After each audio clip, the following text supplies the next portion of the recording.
All right, welcome to the Iron Sharpening Iron Show. I'm your man, Big Jack. This is where we prove we are stronger together, that if each one would reach one, we can all grow and glow. And I'm super excited today because it's another day that I can be on the stage with you, each and every one of you who have been with us throughout the year, who have supported us, who have watched the shows and met all our different guests and everything.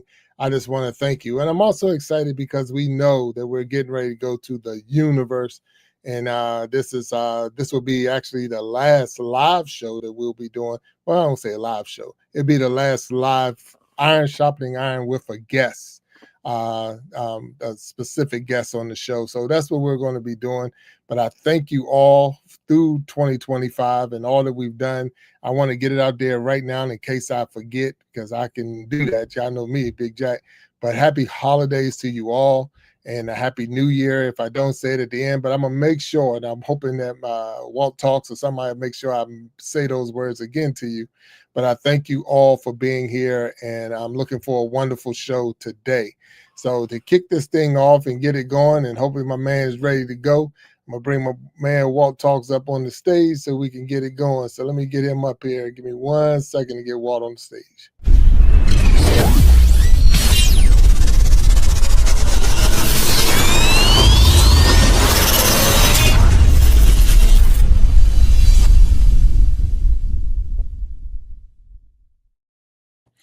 My man, what's going on, sir? My man, what's happening, Big Jack? How you doing, sir? It's all good. It's all good. It's all good. I'm super excited today. Yeah, me too. Because when I see a baseball diamond, I'm thinking pitchers and catchers report, and I'm thinking spring and golf season. So unfortunately, we right in the dead heat of winter, but we'll see what happens. You know. Well, it depends on what part of the country you're in. Sometimes, Well, that down in uh, Florida and Arizona yeah, and places like that, they play pretty much year round. But you're right, in our area, that field's probably covered in and, and, snow or ice or something right now. and there lies the problem because in Washington D.C. it is not quite warm enough. But I was gonna get a couple of warm days. I might get New Year's even. I mean Christmas Eve and the day after Christmas. So yeah, Oh and yeah, happy oh yeah. holidays and Merry Christmas, Happy New Year to everybody in advance. So that way you won't forget it, and neither will I. How about that? I appreciate that because sometimes Yeah, me, I get caught up into this, man, and yeah, I'll forget all about that. So I even put the little symbol down there on the screen and say "Happy Holidays," so yeah. nobody say I Please, missed it. So yeah, so we got yeah. this going on. But look, Wade, we got a wonderful guest for the show Yes, we today. do. He's a returner, but he's never been a guest on the Iron Sharpening Iron show. But he's Absolutely. been in our foes before, so I'm super glad to get him back up here and get him on the stage. So if you're ready, we can get him up here. If you ready? Let's get to it. Let's make it Let's happen, get bro. to Let's it. make it Yes, happen. Let's sir. go. Hmm.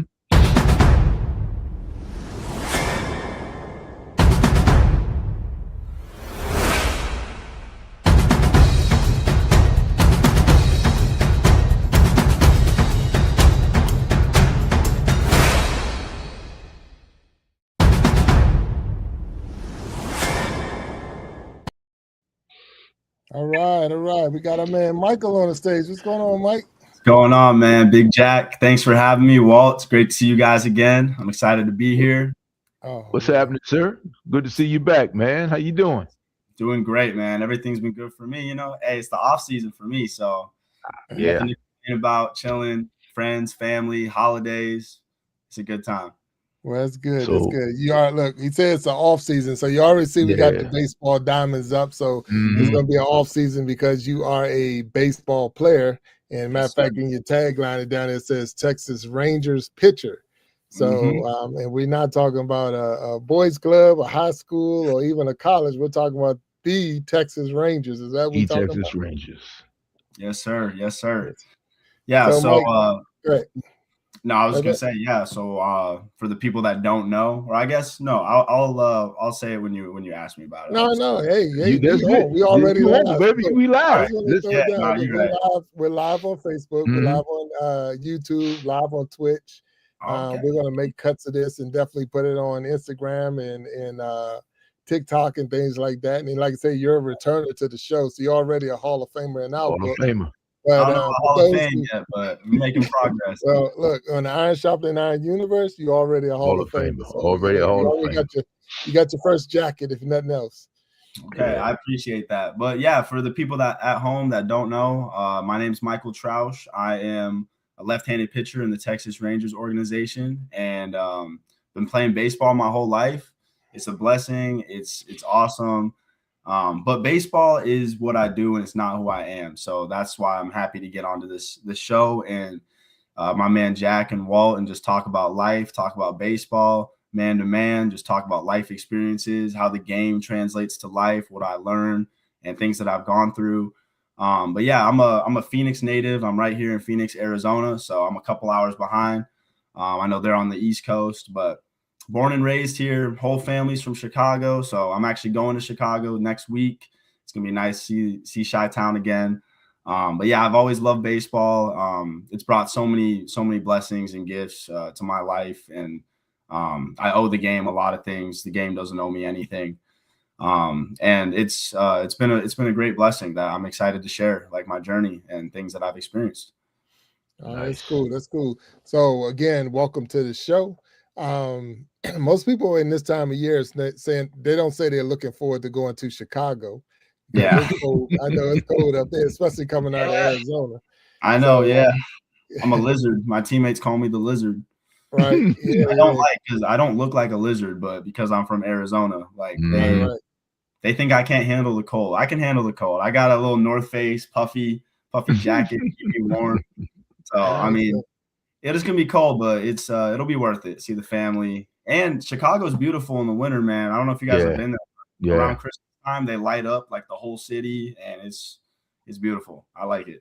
I'm guessing you put the North Face on around 50 degrees. Yeah, 60, maybe 60. I feel a little chill breeze. Oh man, yeah, that's one of my 65. I'm cold. I'm chilling. That was one of my things when I was being recruited in college or high school to go to college. My first visit was to Illinois, so I went to Illinois University. That was my first visit, and so it was cold out there in Champaign. They were getting ready for a bowl game, so they had the big bubble over top of the field and all that other stuff. But I was in the bubble watching them practice, and I stepped out the bubble, and the wind took my hat and blew it like a mile down the road. And it was at that moment, as I'm chasing my hat, that I'm like, I'm not coming here. There was nothing they could have said to get me to stay in Illinois. It was like, I'm not coming here. So they can that'll do it for sure. Yeah. So it was super cold, but it's a windy city, so I was expecting that. But it was just that lake, and it gets cold up there. So, but it is a beautiful area, beautiful. The city of Chicago, the state of Illinois, a lot of good things. So we're not dissing or saying anything negative about any one of those locations. But the Hawk is the Hawk. If you think you're going there, that's right. The Hawk is the Hawk, 100%. And honestly, a lot of those people in Illinois and Chicago, they wouldn't blame you. Like both my parents, they left for a reason. Like, hey, we still love Chicago. We still love it. It's near and dear to our hearts, but we had to get out of the cold and move there. Right. So. All right. So you said you've been playing all your life. So I know you didn't come out your mom's womb with a bat in your hand and all that other stuff. But when was the first time you stepped on a diamond as a kid? Did you play the T-ball and make your way? Yeah. Okay. Yeah. So how did that go? My dad, it started with my dad. Like, he's always loved baseball. He grew up in Chicago. He was a Cubs fan his whole life. Like, he told me he would cry every time the Cubs lost. So you've been crying a long time. Cried a lot. Crying a lot. Pop's crying a lot. Puddles of tears from my dad as a kid. Yeah. So that must have been brutal. But he's always loved baseball. It's been his passion. He didn't have a dad growing up, so he was never great, and he didn't have like a role model to get him into sports. So I feel like, as I'm growing up, I see from my dad, as soon as he had me as a son, like, he knew, like, I want this kid to play baseball. Now, obviously, it's my choice, but I enjoyed it a lot too. So he got me into Little League when I was 4. I think that was like the first age you can like sign up. See, I was 4. Funny stories. We didn't know I was lefty. So I remember, like, I was like playing with my right. I was throwing the ball with my right hand, and then I picked it up and threw it with my left, and way harder. And he was like, "Wait, hold on." And then we figured out that, like, I was actually a lefty, and it was pretty funny. But yeah, I played Little League when I was 4 or 5. I played all up until now, and I'm so happy he did. Like, I experimented. I played basketball growing up too. My dad would never let me play football. Like, I love football. Like, I watch football, but I'm kind of glad now because I want to live past 60. Okay. Yeah. And I, you know, as I'm growing up now, I'm like thinking about having kids. Like, I mean, my son can do what he wants to do, but I see now why he really wanted me to do baseball. And so, yeah, like, I mean, there was times in my life where growing up, like, obviously, I think when I was about 12, I had a little bit of a disconnect and I took a break from baseball. And coming back to it was the best thing I've ever done because I was going to quit at one point, and then I came back. All my friends convinced me to come back. You know, they're like, "You're too good to quit. Why would you quit?" I was just burnt out. But coming back was the best thing I've ever done, and I'm so glad my friends talked me back into it because, you know, it's led me. It's brought so many wonderful things into my life. So, yeah, just always love the game, and I'm a competitor. I like competing. I love that. That's why I love pitching because it's just me against the hitter. Just mano a mano, me against you. I'll give you my best. You give me your best. Yeah, right. We'll see what happens. So, you know, baseball, it's one of those things where, like, you know, even as a player, sometimes I think the game's a little slow, sometimes watching it. But when you're the one out there on the field, boy, it is a completely different game. Like, people, it's actually very fast. And that's the irony. And that's what's funny about it is, like, watching it is slow. As soon as you get out there, it's way quicker than anything else because there's so many little things you got to think about. And it's really the people who have knowledge of the game who stay around for a long time. But yeah, baseball, it's taught me a lot about life too. And it's, yeah, my dad, I got to give credit to my dad because I wouldn't be here where I am without him. All the tournaments that he drove me to, all the money that he spent on club teams, equipment, because equipment ain't cheap. So, you know, I really appreciate my mom and my dad for just like giving me this opportunity and allowing me to follow my dreams and do my passion and supporting me because, you know, not everybody has that. So I definitely don't take it for granted. So shout out mama and pops and shout out baseball because we did so far. No, that's cool. That is cool. You mentioned the club team. So a lot of people don't know outside of the local boys and girls club, but there's a lot of travel teams. So then when you're talking about the club team, you're talking about those travel teams where you got to travel all over the state and outside the state to play and things like that. So what was that experience like? Because that's when you start seeing players that's just as good as you. You're not just in the local neighborhood. You're playing some of the best in the state. So did you see where that's where you saw your separation between, like, I'm really good at this thing? Is that where you saw it at? Yeah. So it's interesting because, you know, it's crazy. Everything is changing so fast. Like, you look around the world, everything's changing. And baseball is one of those things. Baseball has been changing a lot. You know, when just in the past 5 years, that's what's so crazy. Like, I played, you know, I was on travel ball teams 8 years ago, and the landscape now is a lot different than it was 8 years ago. And it's not that long. But yeah, I played on travel ball teams, and I didn't play on any huge teams where I traveled all over the country. I traveled to Vegas, California. I'm in Arizona, so I traveled to neighboring states. And it was a great experience. It's awesome because it brings camaraderie and it brings friendships and bonds that, you know, you might not be able to make in other areas. And that's why I love sports. But yeah, growing up, it was awesome. And the competition, it did make me realize that, yeah, I do have potential in this game. I am good because I'm a humble guy, but obviously I was always one of the better players on my team, if not the best player. So it was good. And seeing kids who were better than me, because I was not the best player growing up. I was always very good. I was not the best. But yeah, club ball was really fun. I mean, it was every single baseball player. Like, you could ask them, some of their best days playing was club ball back when they were a kid. Like, there's times where I reminisce on it and I'm like, man, like, I wish I could go back in life. You know, it's like, I don't know, shout out Drake, but he said, I wish I could go back in life, not to change things, but to feel it twice. You know what I mean? Because it is a great experience. And like, you know, it's like, it's when you're a kid and you're playing these games, it's so much fun. You're with your friends, like, you guys are competing for something together.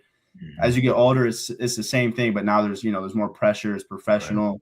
So again, there's pros and cons, but everybody, you know, I love club ball. It was awesome. But now today, the difference is it's a lot bigger now and it's a lot more monetized. Like there's so many club teams now and a lot of really good talent. Kids are better now than they've ever been, but there's a lot of money being made in it too. Like, you know, some of these parents are paying $1,000 a month for their kid to play on the club team, and then they got to pay hundreds for tournaments out of town. Like, it's a really big thing now. Like, and you know, it's a big business too. A lot of talent, a lot of eyes, but I think for youth baseball players, it is important to get on a good club team. But I also think that people are getting a little bit too in on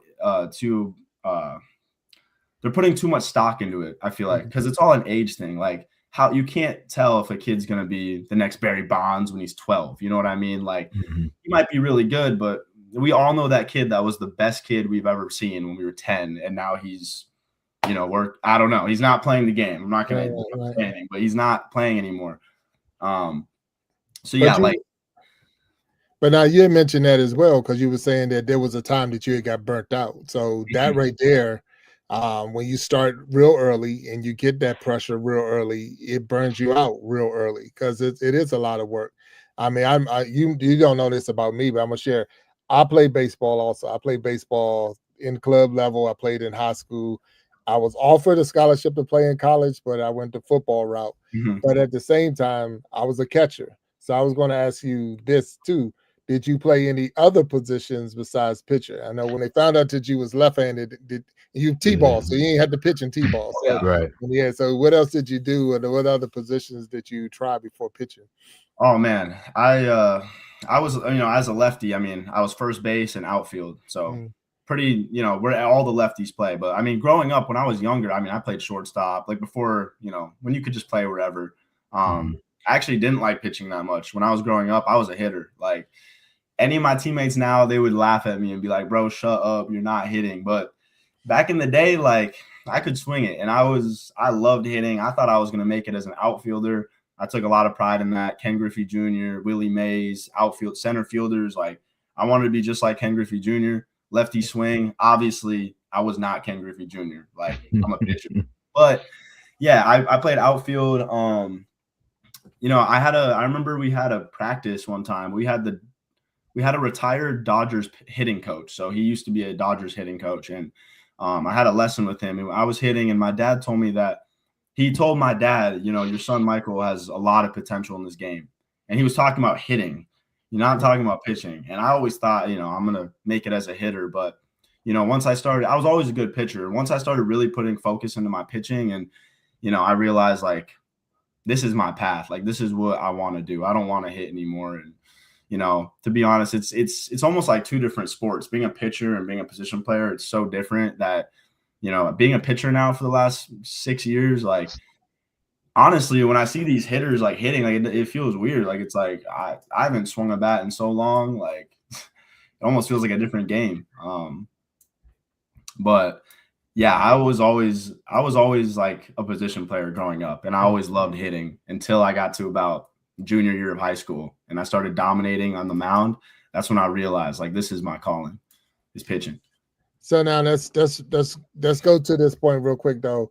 If you were in the National League, right, you would have to hit as a pitcher, right? The National League hits, in the American League they use the DH. Am I mixing them up, or which way? Well, yeah, that was the rule for a long time, but they actually they banged that, so now there's no pitchers who hit, and it was it was a couple years ago, so pretty recently. Pitchers, we don't have to hit anymore, which honestly I'm a little bummed out about because, you know, in spring training, like my roommate last year was 29 years old and I was 20. I was just turning 21. He's 29. He's telling me like, bro, when I first came up, like we had to bunt. The pitchers had to do hitting practice. And that sounds so fun to me. Like we're actually practicing like bunting and hitting. So, you know, I mean, I kind of wish we still hit as pitchers. I think it's funny. Like, no one's expecting us to go up there and hit a home run. So it's like, might as well just go up there and see what I could do. Yeah. But yeah, that's a pastime. It's done for. The pitchers, we don't do anything besides throw. And we get a lot of slack for that from the hitters. They think we're lazy. I want to say thank you for letting me know that. Go ahead, Walt. Go ahead. No, I was just saying, can you mess around in practice and hit sometimes just for giggles, stuff, just for laughs? or is that like taboo? Not really. I mean, Okay. yeah, I mean, I don't think the coaches, they might, honestly. I think we'd have to plead our case and maybe make a bargain with them or something. Like, hey, if we, have a little shutout, a little no-hitter, like little pitchers No, but I hitting. mean, just like in practice, like never on a bet, the guys giving you the business about not being able to hit, and you ever just in practice just get up there and like, okay, throw me some heat. Oh, no, yeah, there's knock been one out some the park. times, bro. We were in the cage. We were in the cages. I was with some of the hitters, and I took their bat and I hit a few off the tee, and then realized that I should probably never do that again, honestly. Yeah, I played just center field little league, man. But let me tell you this. So I'm not a huge baseball fan. I may go to 2 baseball games a year. So you're throwing 98. What are you throwing? I wish. I mean, I'm respectful. What's the average? I mean, what's the average? Because 92, 93. Okay. All right. So, and it's coming back at you twice as fast, almost, maybe not twice as fast, but sometimes time and a half. Yeah. It can come back 110. So that blows my mind how quick the reflexes are of a pitcher. For that ball to come back at you. Now, I mean, you see YouTube stuff and you see people grab all kinds of stuff. But the last baseball game I went to, I'm sitting up in the nosebleeds off of the third base line, and the ball came up. And of course, you always see the guy catching the ball in the audience, in the stands, right?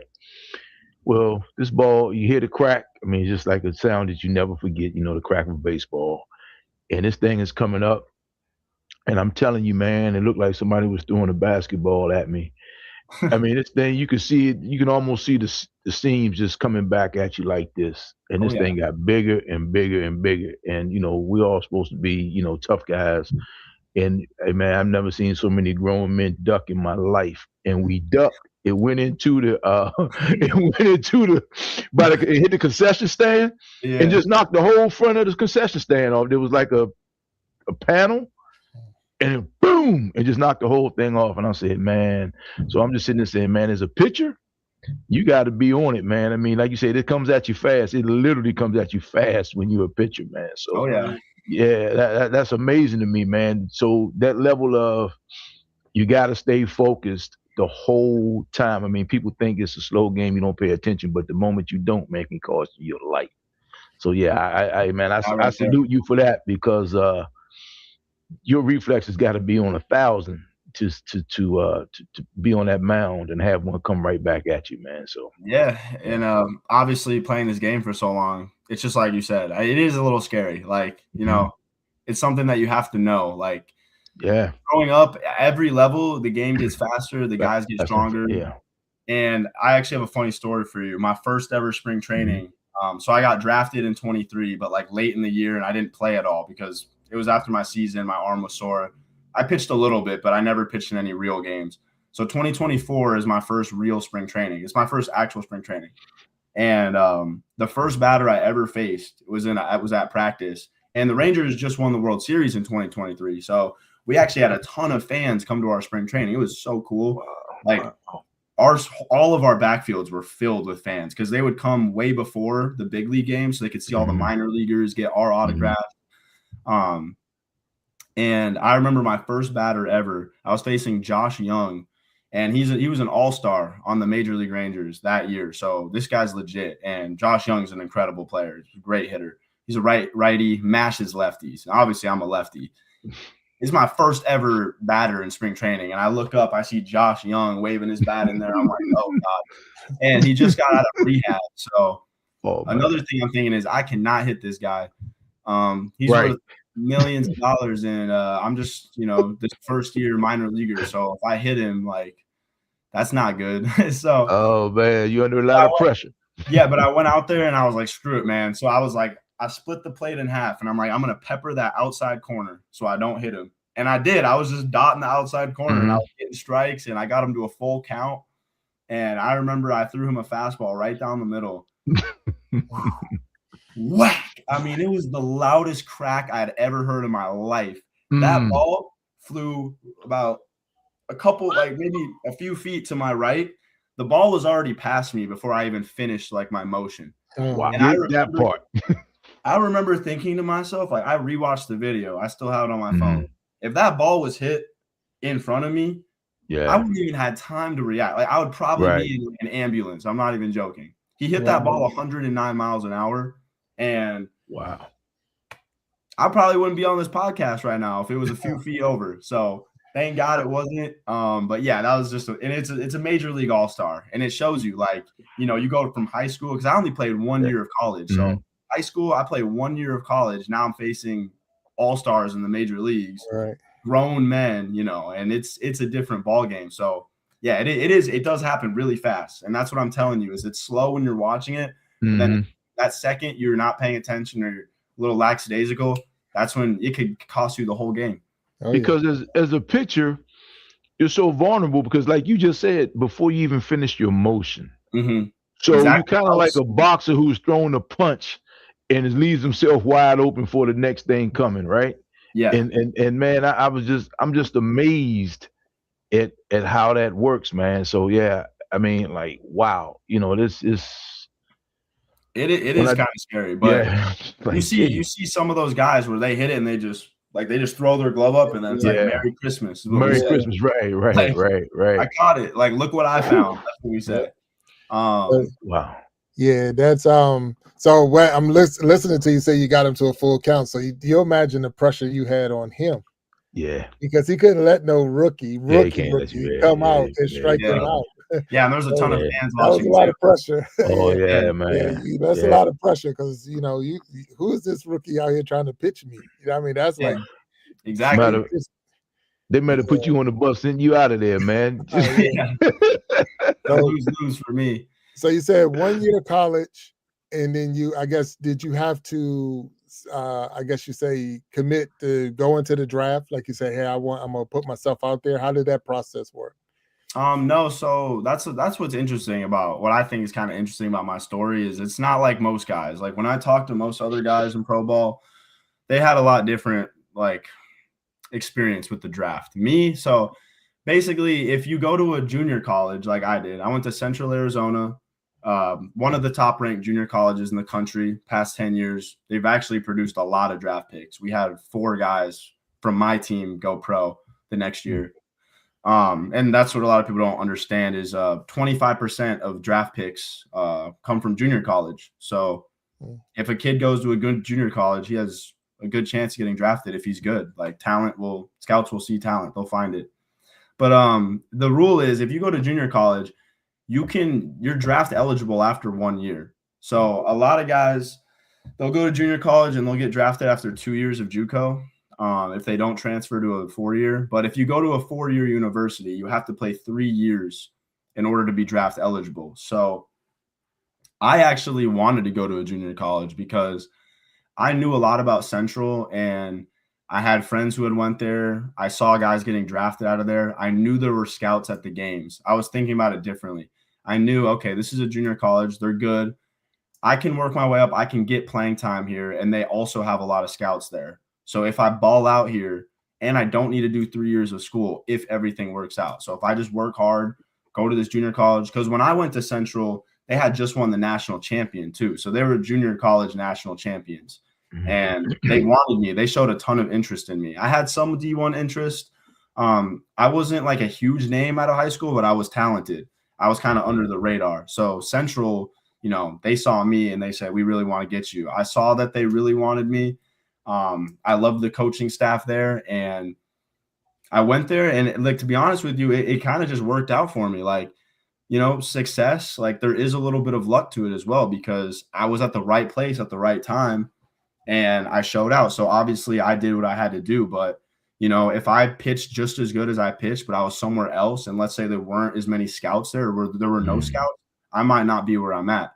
But because I was at where I was, and we had a lot of guys, we had a lot of dogs, like Matt Wilkinson. I'm going to shout him out real quick. The tugboat. Hey, he's the tugboat, bro. The hefty lefty. He was our man. He was the pitcher of the year at junior college that year. He was like my mentor. I give a lot of where I'm at because of him. He's with the Cleveland Guardians now, so he got drafted 2023 just like me. He won the minor league pitcher of the year for the Guardians last year. So Tug is no joke. Like, he can dice some hitters up, and he taught me a lot of what I know. And, I got to give some props to him on why I got drafted, because he brought a lot of scouts to our games. Okay. Scouts had no idea who I was. I start balling out. Now the scouts are getting interest on me. So, it was just right place, right time. Now, of course, like back to what you said about the draft process, it was weird for me because, I was playing and I noticed, I remember my pitching coach was really good friends with the Rangers scout, our area scout. So that also helped me out. Again, a little bit of luck, like the chance that they're really good friends. And Levi Lacey was his name. Shout out Levi, but he was the area scout at the time for the Rangers, and he really had his eye fixated on me. And I had other scouts looking at me too, but Levi, I heard through the grapevine that he was very interested in me. So obviously that got me a little excited, but I didn't know what that meant. Another thing that was different for me is I didn't have an agent at all. Like a lot of guys had an agent, they had an advisor. I didn't have an advisor. I had my dad. You know what I mean? Like just me and Pops. No one to negotiate or talk to anyone. I didn't know any of like the processes or how any of it even worked. And then I remember after my season, at this point in time, I had been in contact with Levi briefly, just kind of getting to know me, feeling me out. And then after our season ended, it was I was sitting in my room one summer day before I went to summer ball, and I was chilling at home, and Levi calls me. And I remember I saw him calling me. And I'm like, oh, Ranger Scout's calling me. I wonder what this is about. I answer, and he tells me, Michael, how are you doing? Blah, blah, blah. And then he cuts to the chase and says, look, we want to draft you this year. And he just told me that flat out. And I remember I was like a little bit in disbelief, almost like I don't believe this is happening right now. Like I know I'm really good, but I've always dreamed about this moment. And the fact that like it just it didn't happen yet, but him alluding to that and telling me we want to draft you, I mean, that kind of lit a fire inside of me too. It was in that moment, like everything switched where I was like, okay, this is becoming a reality now. So it's time to kick it into gear. So that summer I went out, I played in the Northwoods League, which is a pretty highly coveted league, summer ball. It's a grind, man. The Northwoods is gritty. Like any baseball player will tell you, like if you played in the woods, like you know what it's like. So, I mean, there's one off day the whole month, playing every day, bus rides, long bus rides. You're not getting paid.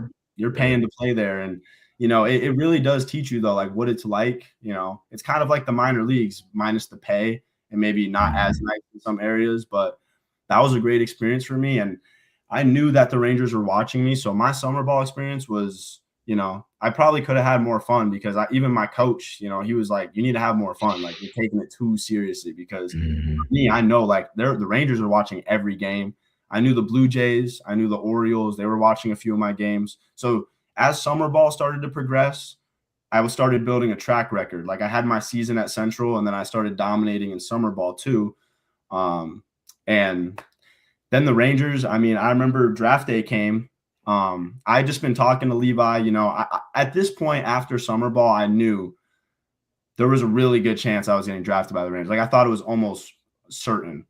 And then I get back from summer ball. And this is where like, when I talk to other guys, nobody really experienced this. I live in Arizona. So obviously the Texas Rangers spring training isn't surprise, about 45 minutes from me.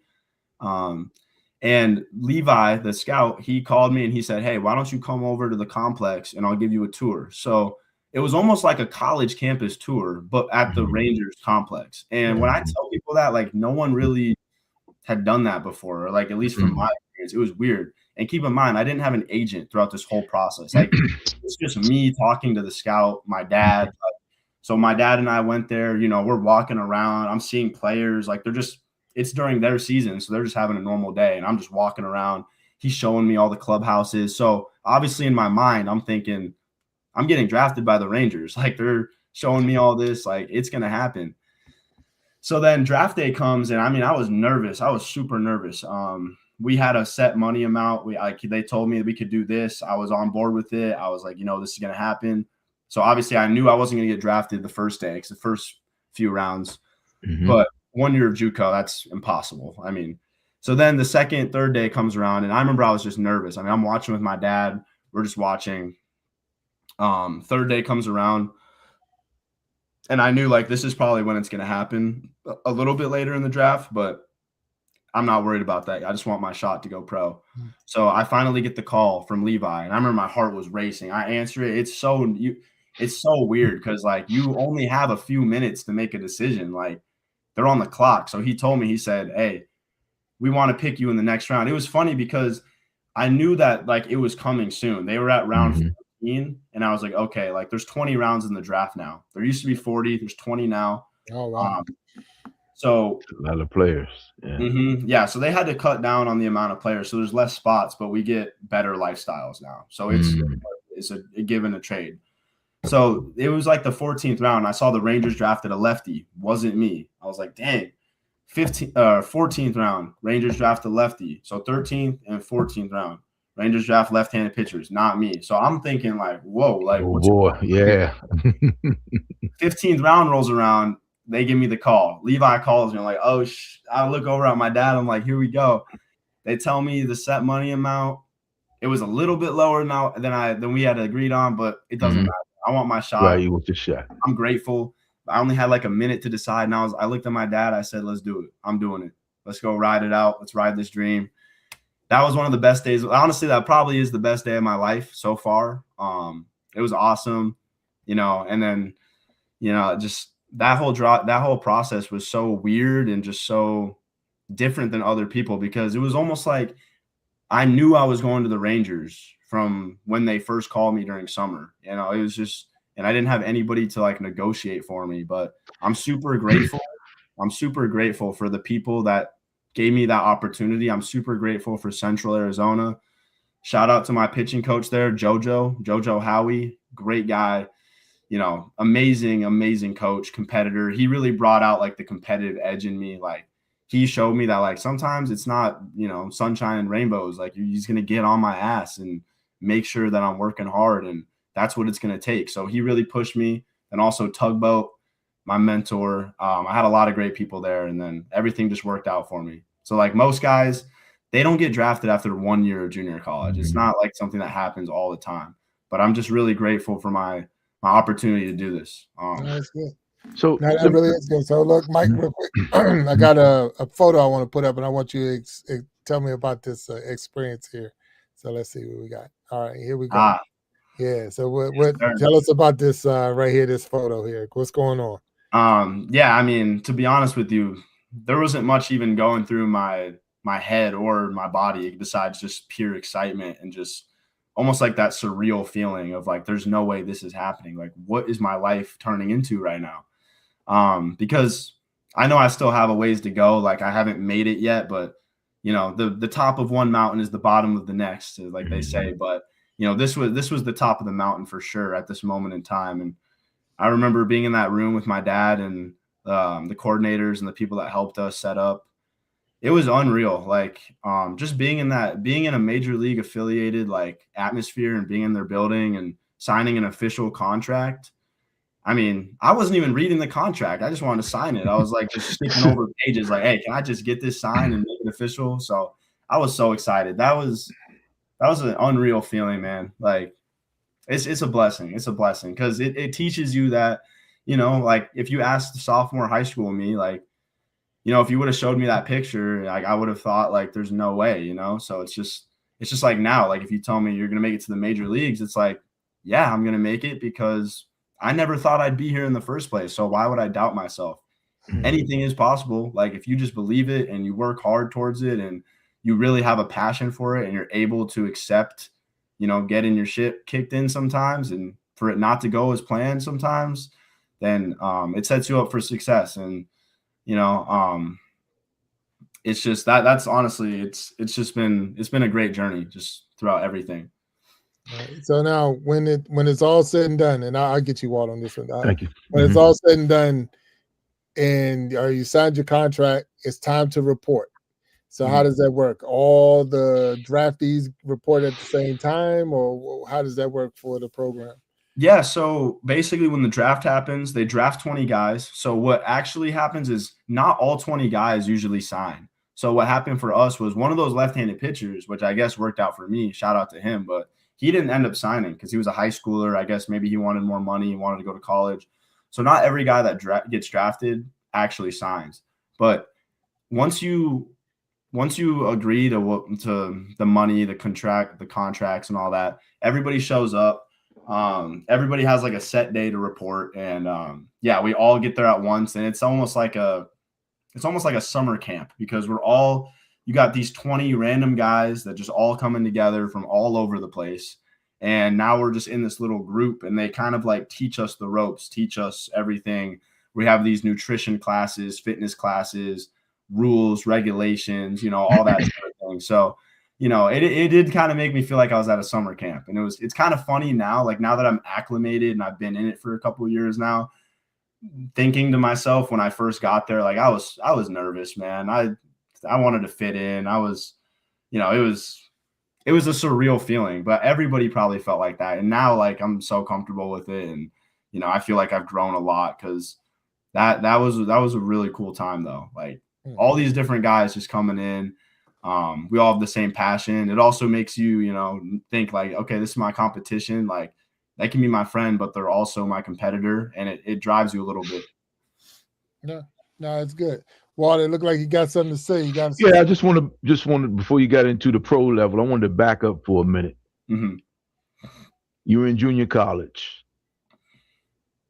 You don't have an agent, mm-hmm. which may be a plus if I'm hearing it. If it's like basketball, I think, because if you do have an agent, you lose your eligibility, or how does it work with baseball?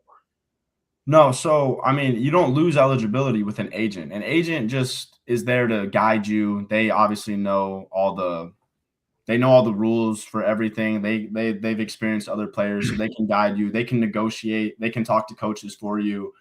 They can get you gear. They can help set you up with some things. But no, having an agent doesn't change any of your eligibility. Doesn't change your eligibility. So let's just say, for the sake of this discussion, you don't get picked up by the Rangers, but you have an agent. You don't get drafted. You are then eligible to leave the pro draft and go back to junior college. Is that what you're telling me? Is that how that works? Okay. Mm-hmm. Okay, yeah, cool. So, like for my example, I mean, you don't necessarily need an agent to get drafted. Agents definitely just help, because obviously, like an agent has to be MLB certified. Sure. So there's something to be said about that, and they know how to negotiate. It looks more professional when you have an agent. Oh, I mean, absolutely. But I'm just saying, as far as clearly your father was well versed because he kind of walked you through this. Mm-hmm. But I'm saying for the parent of the kid who doesn't have your father, or a father like yours, or doesn't have that, and he's in this junior college trying to make his way, and everybody wants to throw that hat in the ring. But I mean, I was just wondering from the standpoint of, what are you sacrificing, or what are you possibly sacrificing to go through this process? If you don't come out the other end with the Texas Rangers or another pro team, what have you left yourself to go back to? And that was my only question. So, Jack, I appreciate that. I was just some confusion on that, because hey man, like you said, I mean, I know that was your plan, and you wanted to do that, but a lot of guys have that plan. Yeah, right. Sure. So, I mean, you've said how fortunate you are, and you still have to go get your education, or get your whatever it is you're going to junior college for. I mean, I know you were trying to get more out of it than just baseball. I know that for a fact. I'm sitting here talking to you. Yeah. You're like a very smart young man. Truth be told, I was there to play ball. I mean, I actually hated the classes. Like, dude, I get we had practice every day, and then I remember the first semester, every day, as soon as practice ended, I had about a 15-minute window before my 2-hour math class in person. So I had to literally run to my car, speed to my dorm, take the quickest shower of my life, and then run to the cafeteria. Most times I didn't even have time to get food. I was so hungry. So my teacher let me show up 5 minutes late because he knew I had practice. So I'm running to the cafeteria, grabbing a sandwich, running to my math class. And I'm already just finished a 3-hour practice. Now I have 2 hours of math in person. Then I got an online class, a bunch of homework. Student athlete is not easy. Like, if you want to maintain straight A's and perform well on the field, it's not easy. And look, I did what I needed to do to stay eligible, but I'm gonna be for real. Like, I was there to play ball, and I had a goal, and I made it happen. But obviously, if I need to go back to school, finish my education, find what interests me, then I think that's all it is. Like, you got to be interested in something to want to learn it. Right. If I'm interested in something, I will stay up all night and learn so much about it. But if I don't really have that much interest in it, it's hard for me to get into it and like really want to put hours of studying. You know how it is. Like that's how most people feel. No, and that, you know, and I'm glad you said what you said about that, and that's for a lot of the parents that may be watching this, is going to watch this. A student athlete, because we always say, you know, you're a student first, but at the same time, you're an athlete, and there's a lot of work that the athletes go through that a lot of people, and I hear so many times, and it blows my mind. I was on full scholarship. I went to a 4-year school and all that, but they were like, well, you're on scholarship, da da da. But we work.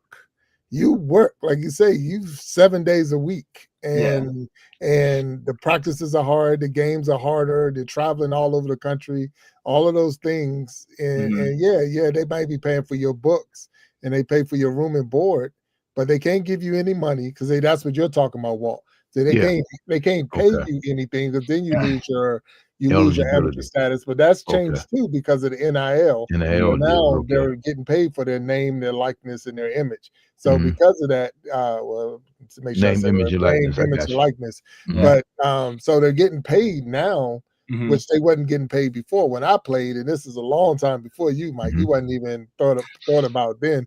But they all we got was $25 after every game, and that was because we missed our meal. We missed dinner. You miss dinner when you go play, so you don't get a dinner, and you don't really eat a big lunch because you're getting ready to play a game.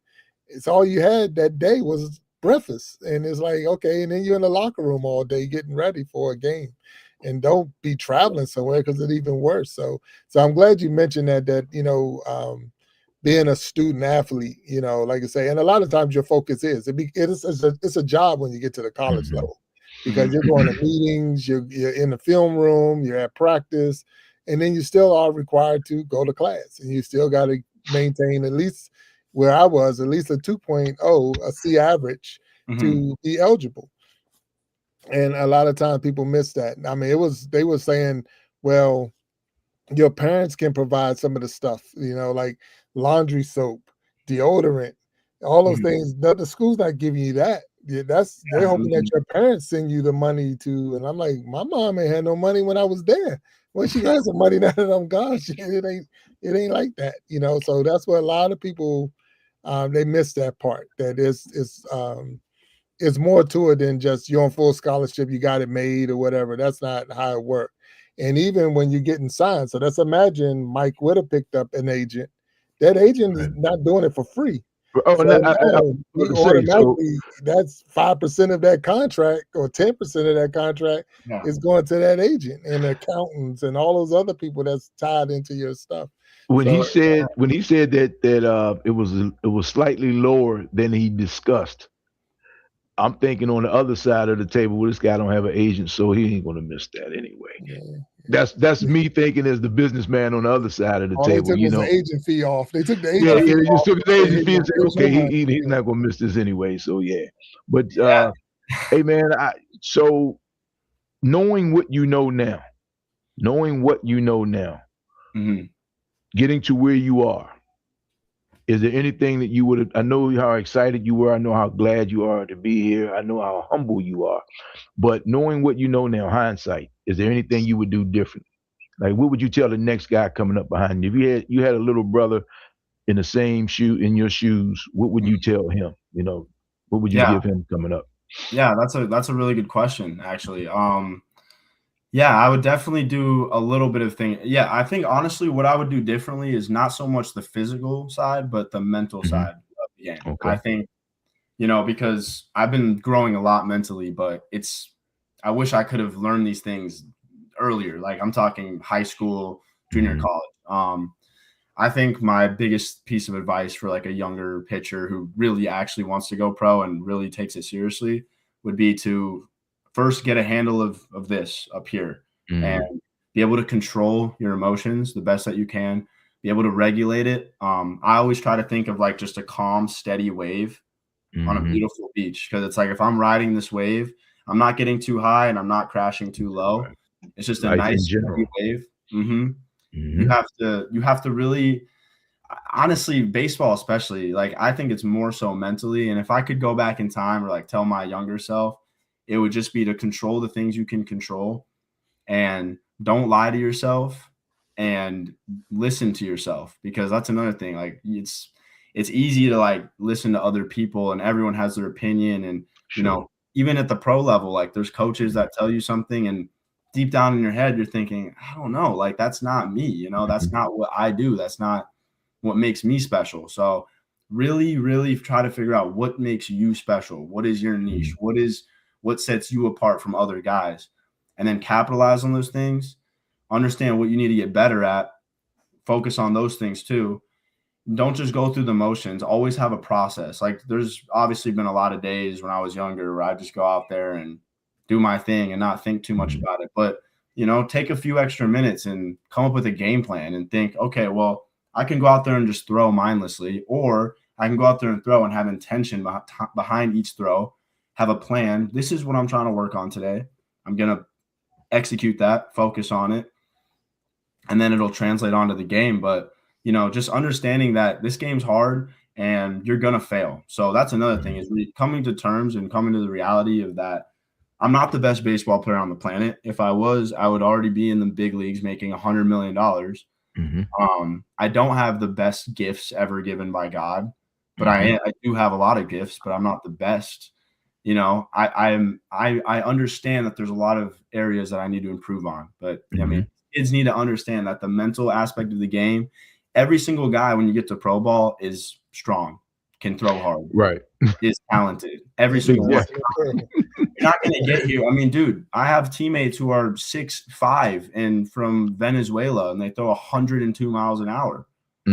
Like, not going to name drop, but I actually had a teammate who I knew who actually got released this year, and he throws 100 miles an hour. And if he's massive, he lifts like 600-pound squat. Like, but you know why he got released? Because of his mental was weak, you know. And no shade, no hate towards the guy. I love him, great guy, has so much talent. He's still young. He still has. He could come back, re-sign. He has the talent, but the thing is, he just needs to work on his mental. That's where you know, you can go crazy. So back to the mental, to your point, you know, you hear young guys, especially athletes make mistakes, which we all make mistakes. And then everyone says, oh, this guy is young. And then a guy my age is like, well, maybe he needs to come back when he's mature, because this is a grown man sport. But explain to our listeners how disciplined, or how much discipline it takes. You're in professional baseball, but you want to get called up to the majors, right? That's the plan. So you have to always be ready. Irrespective of if they give you a call or not, you have to be ready to go whether they call you or not, correct? Explain how mentally tough it is to stay ready, knowing that you're not there, but always hoping that you're on your way. How does that take a toll on your mental? Yeah, I mean, you got to understand, like, there's 100 guys in the organization, and you have to understand that they're all competing for the same spot that you are. And so again, you can be friends, but they're your competition. And like, I was in A ball this year. It's like what you say, getting called up. Just getting called up from rookie ball to A ball for me was a big jump. And you know, that's why you got to take it level by level. But it's almost the same way. Like this year, my goal is to end in AA, like get to high A, because I got A+ next. Hopefully I can start in A+. Once I get that call up to AA, even though it's not the major leagues, it's still another level, bigger stadium, better talent, more fans. It's the same thing. And, you know, to stay ready, it's again, it's all a belief thing, and, you know, believing in yourself like that. You know, everything I've said has been good, but if I really wanted to break it down in the simplest, just most basic terms, I would say that you have to believe in yourself. And it, you know, it sounds corny, but it's so true. You know, if the second that you're not believing in yourself is the second that you've lost. Hey, the dog agrees. He concurs. Yeah, I know. Fur baby's all good. You good with fur baby? We're good with the fur baby, man. We love dogs. We're fine. Yeah. Wow. So, Michael, tell us about your program that you have. So you have a program for young pitchers. So tell us a little bit about that. I do have a program, but I just wanted to finish what I was going to say really quick. Oh, sorry, Okay. No, you're good. Before Chloe interrupted me, I was going to say that like the biggest thing that I've learned and that like the hardest thing for me was like performance anxiety and like fear of failure. And if I'm being real, I think that's what almost all athletes, when they have anxiety, that's what it is. Like, you know, every level you move up, you're on a bigger stage, more eyes are on you, and nobody wants to look bad. Like, you don't want to lose. You don't want to look bad. You know, that's everybody. Everybody has a little bit of an ego. We all want to look good. So it's getting over that and understanding that failure is inevitable, and understanding that as long as you believe in yourself, you know, you'll have confidence, because confidence is the absence of fear, and fear is the absence of confidence. And that was the biggest thing that I've learned since being in pro ball. You know, it's so simple to say, but once your mind really can understand that and process it, it might be 1 second where you're having anxiety and fear, and then you realize, wait, no, I've been here before. I know what I'm doing. I can do this. So you have the ability to face your fear. Exactly. That's what the confidence allows you to face your fear, because fear, hey man, trust me, without fear, you become, in my mind, almost reckless, because you have to have a healthy fear, a healthy respect for whatever you're doing. And that's just my opinion, you know. 100%. That's the process. And it's all about experiences. Like they say, you live and you learn. You do. Like, absolutely. I was really good in high school. I never like gave up a home run. I thought I was untouchable. And then one day, man, this kid hit the ball onto the school, bro. And I remember that day. I still remember. I was like, wow, like I just got destroyed. And you know, it was a good experience for me. It made me realize, like, dude, I'm not God. Like, I'm just a guy with a ball. I can, you know, I'm human, you know, and you have to get your shit kicked in sometimes so you can move forward and grow from it. So Big Jack was top 50 in the state. Tell him your story, Big Jack. No, that was my thing. I was one of the top 30 players on the East Coast. Okay. When I got to Virginia Tech, I met the other 29. So they always we all was the top. So that's why I tell people and that's true. So it's when you get to that next level, you start meeting all the best in the world, and like saying, you're at rookie ball, and you're talking about getting to the A level, and then you get to A+ and AA. And like saying, and imagine when you do get on the big stage and you're up there with the majors, it's like, this is the best in the world. These players have done the work to get there. You didn't accidentally get there. You was the most prepared. You was there when they needed you. And because you do hold I would say, a special gift that you have, being left-handed, because a lot of times, you know, there's a whole lot more right-handers than there are left-handers. So that gives you a little bit of advantage over that. So if you keep doing your job. But before we get to your camp, because I know I threw that question out there, but you made a comment about it was just you and the batter. So that's like I say, you're up there, just you and the batter. As a catcher, I was kind of insulted when you said that, because I'm like, wait a minute. That's not what I meant, Jack. I'm not going to leave the catcher out, okay? Honestly, the catcher has a lot of influence on a game. He might have the most influence of the game. He's the captain of the team. He's the one calling the shots. He's the only guy who can see the entire field at once. Right. And like I had a great catcher this year. Shout out Ben Hartle, great catcher. I mean, your catcher can make you feel more confident, or he can make you feel less confident. I think, a good catcher is, your pitcher makes a good pitch and you let him know, like, hey, good pitch, attaboy, you give him some confidence, good framing. Catchers are super important, man. I didn't want to overlook. Please don't. I'm just saying, I know the stuff that I used to say to the batters. I was about to say, is the catcher talking trash? I talked a lot of trash to the batters. So much trash to the batters. Okay. I was like, he's getting ready to throw some stuff you ain't never seen before. You ain't never seen this. So you might as well go ahead and just take this strike, and we will walk on off. Man. So I talked a lot of trash to the batters, to the point the ump used to say, all right, catch, that's enough catch. That's enough catch. I'm like, come on. Yeah, if you can get in the batter's head, I mean, shoot, yeah. Oh, yeah. 100%. So now when you said that, I'm like, okay, and I'm down with the you one-on-one with the but the catcher do have a lot of work. But now basically, you're a jumping guy, is what you're telling me. The batter gets jumped. Let's help us walk through the camp. We want to make sure, Michael, that we promote the camp, and what do we have to do to get in the camp, and tell us a little bit about it. So what you got? Yeah, so I started MTPA. I wanted to do pitching lessons, but I guess MTPA, Michael Trausch Pitching Academy. My mom kind of gave me the idea to do that and like kind of make it like a brand, I guess. I was just gonna put like flyers up on Facebook, say here like lessons. But yeah, we made the website. It's awesome. Basically, it's just sessions. It's private pitching sessions for youth pitchers. Now, youth, that could be from 10 years old all the way up to high school, college even. So we're talking 18, like 10 to 18. I have a couple clients right now, 11 and 12. So, you know, they're young. I just do it on the side. I train every day, but then after I train, I'll go to a park. I have the equipment. I set it up, and then I do a pitching lesson with the kids. So, you know, it's a lot of it is just, you know, how they're moving, just the fundamentals. Like that's, you have to understand the age group you're working with.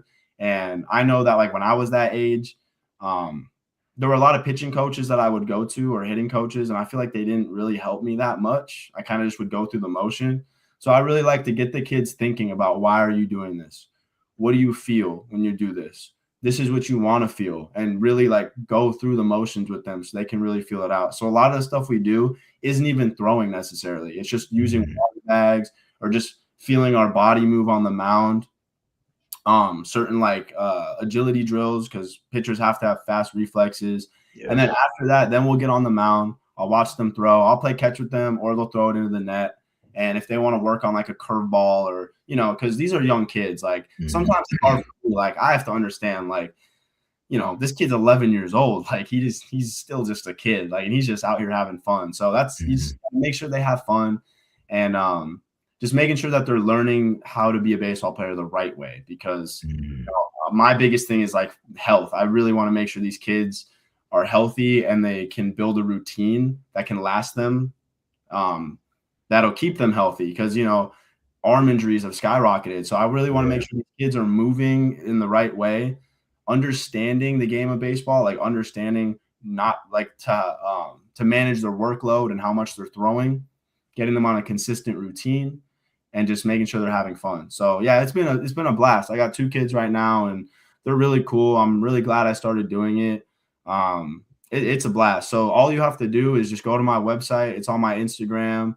And from my website, you can just sign up, you can click, you can ask me questions, DM me, and I'll get back to them as soon as possible. So either just DM me on Instagram or go to my website. It's themtpa.com, and I'll get back to them quick. So I'm excited. I like the kids, man. It's fun. We have your site in the chat, so they'll make sure if anybody wants to go, definitely go to the chat, and you can find Michael's his I don't want to call it a camp, but his program for pitchers. Yeah, the academy. Yeah, the academy. Yeah, so your academy for pitchers. So there's 2 things I got to ask you before we close this out. What is your signature pitch? So what is the one pitch that's your go-to? What's your smoke? What you got? Am I giving you a 1? Am I giving you the 2, 3? We got something else going on? You're actually giving me a 4, and you're going to wiggle your fingers a little bit. Okay, all right. What world is that? This is action here? What is that? What's that? Good old changeup. Good old lefty changeup. Right. I throw my fastball the most. I got a good fastball, but my changeup is my bread and butter. Define the changeup for me. Define, for the guy that's not the baseball, define it, because I'm thinking, okay, it just changes speed, changes direction. What is the changeup? Yeah, so I mean, you're almost on point right there. So it got the name changeup because you have a fastball. Typically, every pitcher's got their fastball, and the changeup is almost like you're pulling the string. It's a slow fastball with movement. So you know, the hitter's only got a second to react. So like a changeup, typically it's going to move either straight down or down and away from the batter. Okay. So if I'm throwing it to a right-handed hitter, that I throw it more to righties than lefties, and you'll see it too. Righties throw it more to left-handed hitters than right-handed hitters. Okay. And it usually dives and fades away from the batter, and it's slower. So out of my hand, it looks like a fastball, and then, you know, it's actually 12 miles an hour slower and diving. Wow. 12 miles per hour slower. My changeup's like 80 miles an hour, and diving. Yeah. So and it moves a lot. So sometimes it's hard for me to locate it. I'm not gonna lie. So that's what I'm working on right now, is locating my off speeds. I have good off speeds, but just being able to command it a little better, especially against lefties, because I would throw it all the time to righties, but commanding it better to lefties. That'll put me in a really good spot. I threw 91 changeups this year, and I didn't give up a hit on it. Oh wow! No, So as that's a awesome. batter, it just throws my whole rhythm off. It just Well, throws the the thing batter. is, that's a setup too. It's a good setup because Right. I gotta set you up with a curve or set you up especially with a fastball to get you with a changeup. Because if you're looking for fast, like he getting ready to smoke me with this thing. So once I see you, once you see him grip real hard and grit his teeth, now we got action. This time It's to like hit him with the changeup, man. that Bugs Bunny cartoon with his 1, 2, 3 strikes you out. 1, 2, 3, and just swinging at it like you ain't gonna hit it. You ain't gonna hit it. That thing's still out. It's still in his hand. You already swung. I got you. I got you. Wow. And that's where that catcher comes in handy. Like, all right, here comes the smoke. You better get ready. Better watch out. He coming. Well, I'm going to do more baseball games this summer, man, and I appreciate that, Michael. Because now you kind of just piqued my interest some more, as far as giving me the more than the strikes and balls, but you kind of giving me the behind the scenes stuff, man. I kind of look at it differently now. So I'm definitely going to check out some more baseball. And hopefully, if you come to town, man, we'll get to check you out. If you come in this area, I'm in DC. Jack is in this area in the DMV. We like to see you, man. Yeah. Oh, sounds good for sure. Yeah, so keep us posted. We like to come out and support you. 100%. So, Michael, before we close out, Mike, I'm gonna ask you this. So it's the 9th inning. Your team is up by 1. You're in the dugout. Or now you're in the bullpen. You've already been warmed up, and they call you in. You're the relief. You're going to finish out this game. We need you. We need 3 strikes. We're going to finish this game out.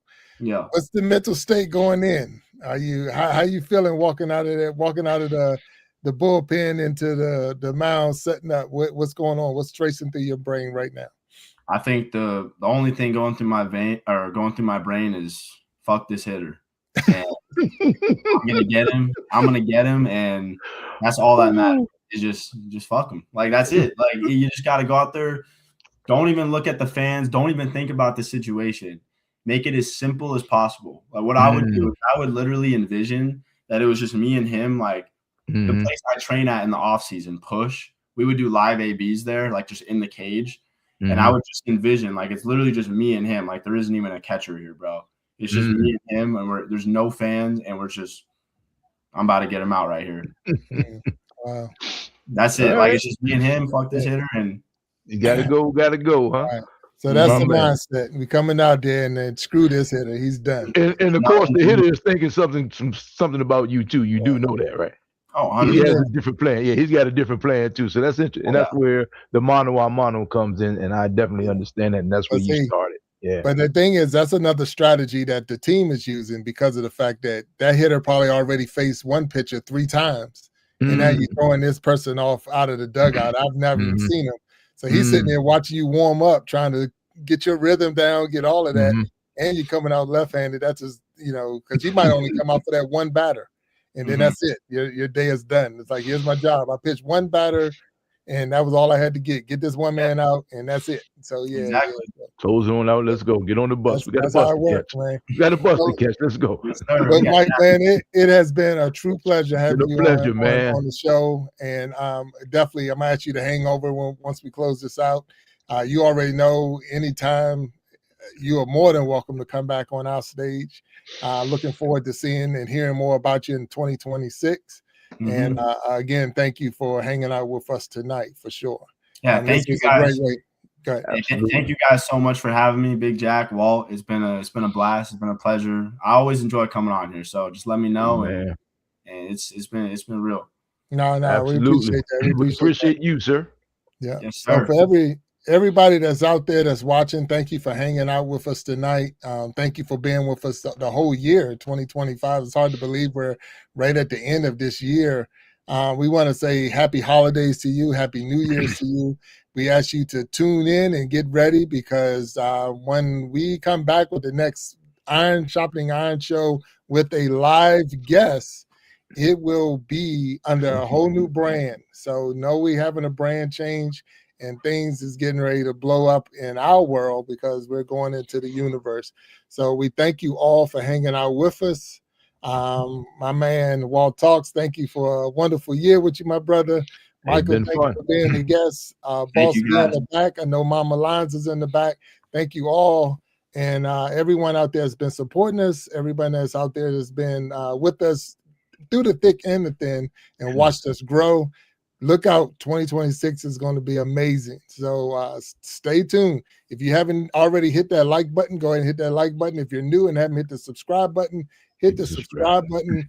And definitely, if you're not a full member of the Iron Sharpening Iron universe, go ahead and become a member, because you get a lot of stuff before everybody else get to see it. And we're going to be dropping a whole lot more nuggets in 2026. But until next year, honestly, before we have another live guest, but we're going to do a special show on Wednesday. So don't miss Wednesday's Iron Sharpening Iron show. We're going to do a little recap of everything that happened in 2025. So you might want to tune in for that to see how much we grew in that 1 year.